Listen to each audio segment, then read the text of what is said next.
Take this apple tree for example. We've only had it for 3 years, and if there's one thing I wish we could get back, it would be time. Guten yardening, everybody.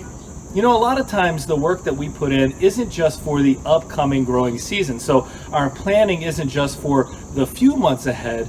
A lot of times we have to plan seasons ahead. And this is true for plants like our raspberries. It's also true for when we're growing in hay or other vertical type containers.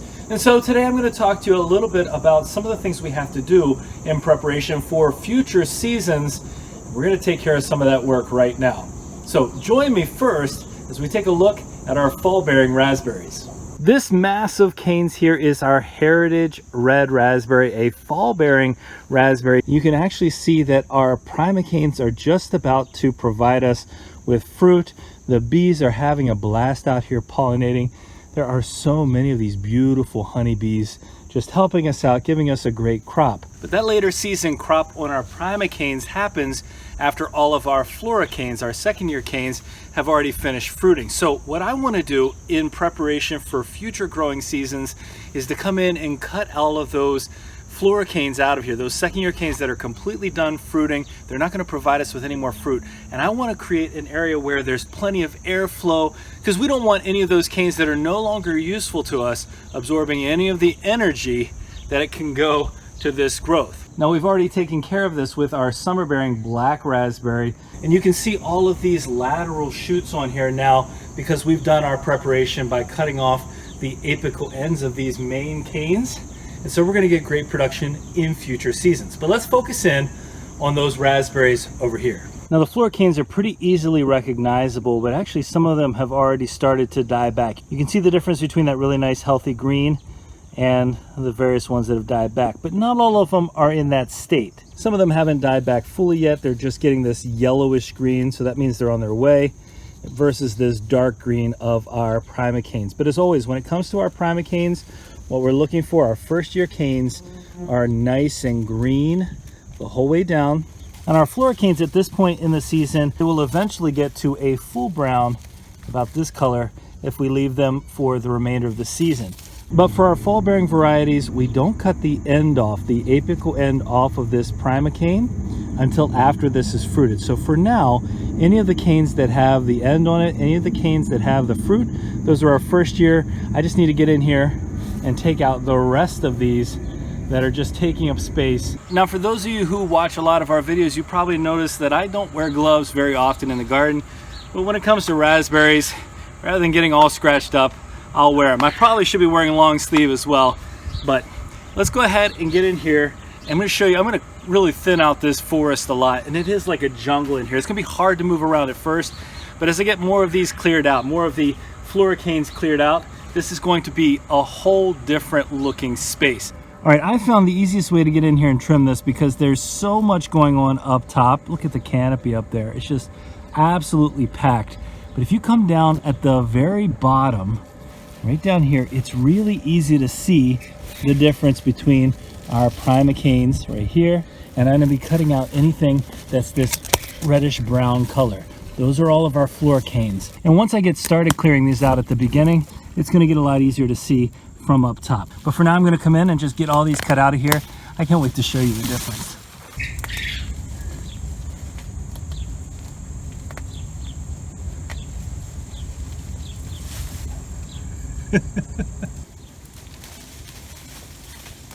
All right, you can see this floricane here, and you might be fooled into thinking that this is part of a primocane because it's still kind of green. But you can see where it's attached. It's attached directly to that floricane, and the reason this offshoot happened is because we trimmed back the top of our primocane last season, so we get these additional shoots off of here, and that's where it already fruited. You can see what's left of where it fruited before. So no, it's no problem at all to go down and cut this off right at the bottom. All right, I've only cut out about 4 or 5 of those floricanes, but you can already see a massive difference. Look at the opening that's been created here, and imagine the difference in terms of airflow and just general growth for this area versus the place where we haven't gotten to yet. Again, there's absolutely no reason to leave those canes in there because they're not going to do anything except absorb energy until they're fully dead. Now, one thing that you might notice as you come in and start pruning back, some of these canes are a little bit smaller and a little bit weaker. They've been resting against those floricanes. Some of these primocanes have been. And so one thing we have here is a trellising system behind our raspberry plants. So any of these, we don't want to just allow them to lean over like this. I'll take a string toward the end or a zip tie, probably in this case a string, and we'll attach this to the trellis so it can stay upright as much as possible. That'll help prevent any damage happening to that cane. There are so many bees in here. It's amazing. I love seeing these bumblebees come around here. We need it for our garden. It's also so much easier to work in here already, just with that little bit of additional space. Getting these canes out of here, no problem at all. All right, here's the final tally of our floricanes, the ones that we cut out. That's a massive pile. And this, it doesn't look anywhere close to the same space. But what I know is next year we're gonna have just as packed an area of growth. But because we are working to get ahead on this and prepping for the next couple of years, what that means is this is going to continue to grow even better than if we left it the way it was. The only focus of this plant now for growing is on these beauties, these floricanes. And as soon as these are done fruiting, we'll come back and we're going to cut off about a third of the way down.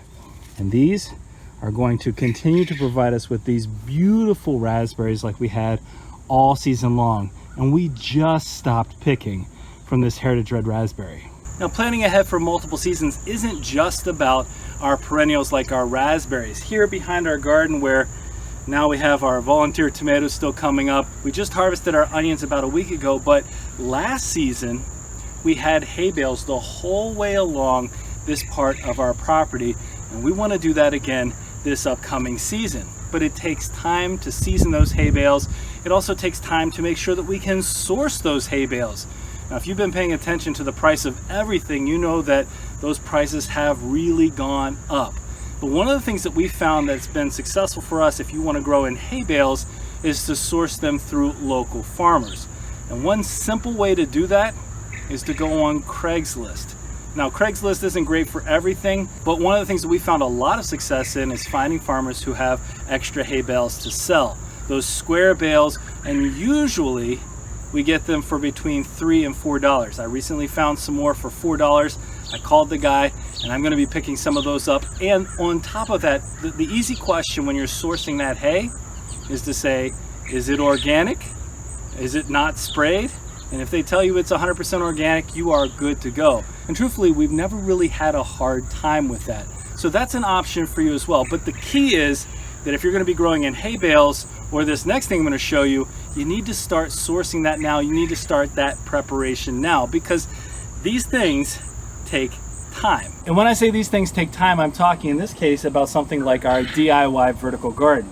This is filled with that semi-composted hay that we used in those hay bales that we grew in last season. But this style of gardening is only possible growing in this kind of hay because we had a head start on it. We've had that hay now for about a year and a half. Now, you can definitely buy hay bales and straw bales and go through the conditioning process, but even so, they're really not going to break down to the degree that we want for something like this without the addition of time. And I've already said this is probably going to be our worst year of growing in these because the hay is still in the process of decomposing. But if you want that experience, if you want to experience success in this type of setup, which is an inexpensive and should be a very effective way of growing vegetables, like in this case our potatoes, our sweet potatoes. In our front DIY vertical gardens, we have some amazing cucumbers growing, we have peppers.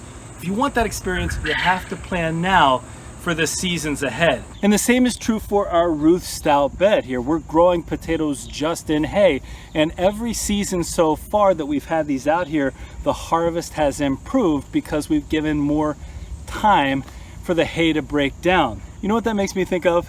The first time you harvest a fruit from a fruit tree you planted on your property. Take this apple tree, for example. We've only had it for 3 years, and if there's one thing I wish we could get back, it would be time, so that we could go back and plant this earlier. So it wouldn't just be now that we're reaping the benefit of our forethought, I don't know anybody who has ever said upon seeing some nearly ripe peaches on their peach tree after multiple years of waiting, oh, I wish I had waited a little bit longer to get started. You see, that's the key in all of this. We have to make sure that for the health of our crops, for the benefit of our overall production, that we make sure that we're planned in advance for those things that require it. And in the case of our raspberries, in the case of the crops that we're growing in hay, we need to make sure that we're planning multiple seasons ahead. Well, folks, I actually accomplished quite a bit during this video. I've still got plenty more work to do out here, but just keep this in mind.